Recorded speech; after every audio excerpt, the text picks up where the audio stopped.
Welcome to Inspire for Teaching Indiana History. This short tutorial will highlight the databases within Inspire that teachers at all grade levels may find useful for teaching Indiana history. This is the Inspire website. Inspire is a service of the Indiana State Library, and the web address is www.inspire.in.gov. For this tutorial, we will highlight the databases Hoosier State Chronicles, Indiana Memory, and Indiana History Online. You might notice that two of these databases, Indiana Memory and Hoosier State Chronicles, can be reached directly from the Inspire homepage. You can simply click on one of those icons to enter that database. However, I'd like to show you one place where you can reach all three. To access all three databases, go to Databases by Subject at the top of the page. Here it is a little closer. Just click on those words, Databases by Subject. Once you're on the next page, scroll down to News and History. From there, you can reach any of the three databases. Let's start with Hoosier State Chronicles. Hoosier State Chronicles is operated by the Indiana State Library and provides free online access to high-quality digital images of Indiana's historic newspapers by digitizing their collection and by assisting other organizations in making their collections digitally available. At the top of the page, you can select Search to search the entire collection. Here, I have searched Rockville, which is a town in Indiana, and basketball. And here are the search results. On the left, you can narrow your search by publication or by decade. Here's an example of an article.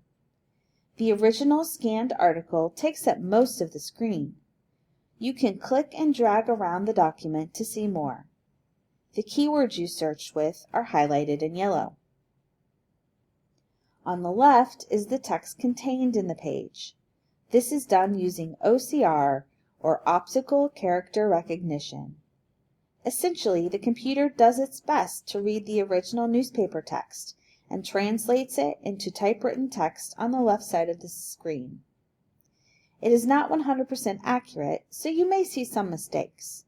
But despite that, it is a very helpful function and makes the pages searchable.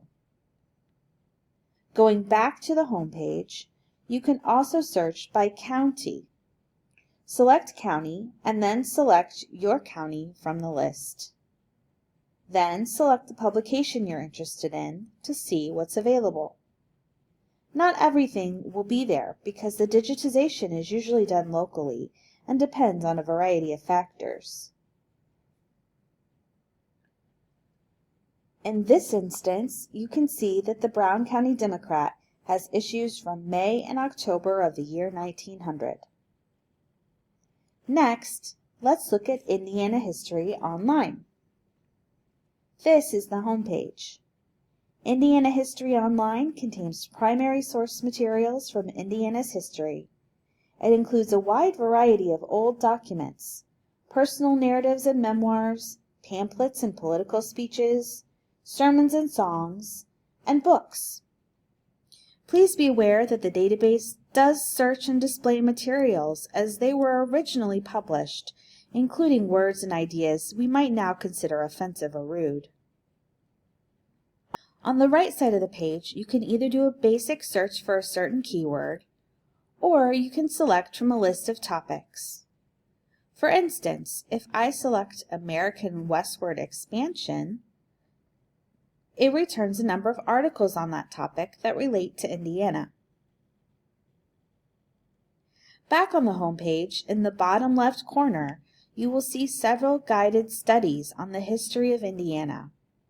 These narrative overviews include an introduction, a section on the land, discussion of life on the frontier, information on Indiana as a territory, and as you continue to scroll to the right, information on Indiana as a state and a section on using primary sources in the classroom.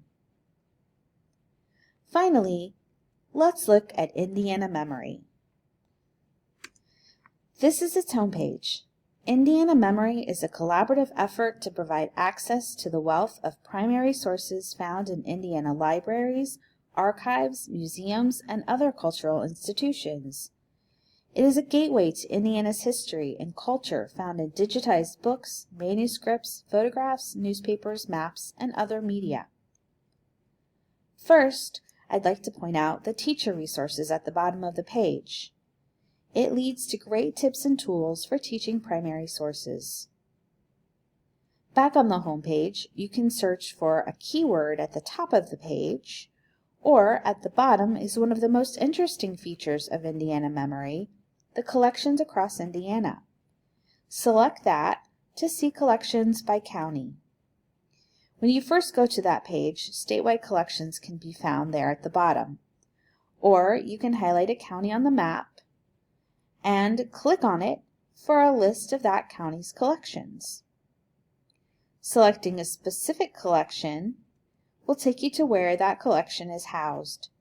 For instance, this collection of firefighter photographs is located in the Allen County Public Library's Community Album. Again, the entire contents of Indiana Memory is compiled and maintained by local librarians and historians who have digitized these photos and documents themselves. The Indiana State Library helps organize them and makes them more broadly available through Indiana Memory. So at this time, not all counties have collections to offer. Indiana Memory does also contain primary source original documents. Here is an example of a transcribed interview with someone about how some of Johnson County's apple trees may have been planted by Johnny Appleseed.